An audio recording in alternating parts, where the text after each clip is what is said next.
ఈ పిల్లి పేరు కిట్టి. ఇది చాలా అహంకారంగా, సోమరిపోతుగా ఉండే పెద్ద పిల్లి.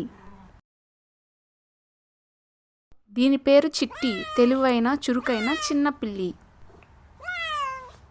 వీరి యజమాని రాము. మంచివాడైన, తెలివైన ఓ వృద్ధుడు.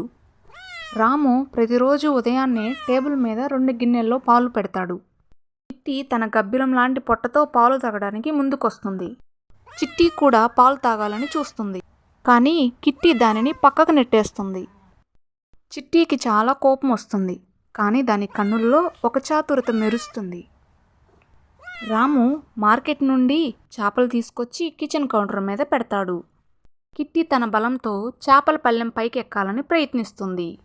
చిట్టికి ఓ అద్భుతమైన ఆలోచన వస్తుంది. చిట్టి భౌ భౌ అని నకిలీ కుక్క శబ్దం చేస్తుంది. కిట్టి భయపడి అక్కడి నుండి పారిపోతుంది.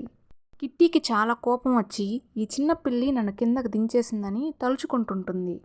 కిట్టిని తిప్పలు పెట్టాలని ఓ పథకం వేస్తుంది. కిటికీ దగ్గర ఒక మెత్తని దిండె పెడుతుంది. చిన్న పిల్లి దాని మీద దూకుతుందని భావిస్తుంది. కానీ చిట్టికి చాలా తెలివెక్కువ. అది దిండు తీసేసి దానికి బదులుగా నీళ్ళ బకెట్ పెడుతుంది.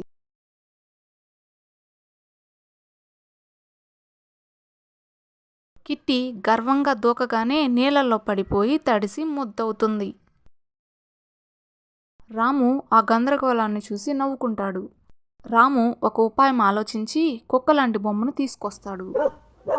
ఆ బొమ్మ బౌబౌమని అరవగానే ఇద్దరు భయపడి పారిపోతారు. చివరకు కిట్టి చిట్టీలు గొడవ పడకుండా పాలు, చేపలు పంచుకొని తింటారు.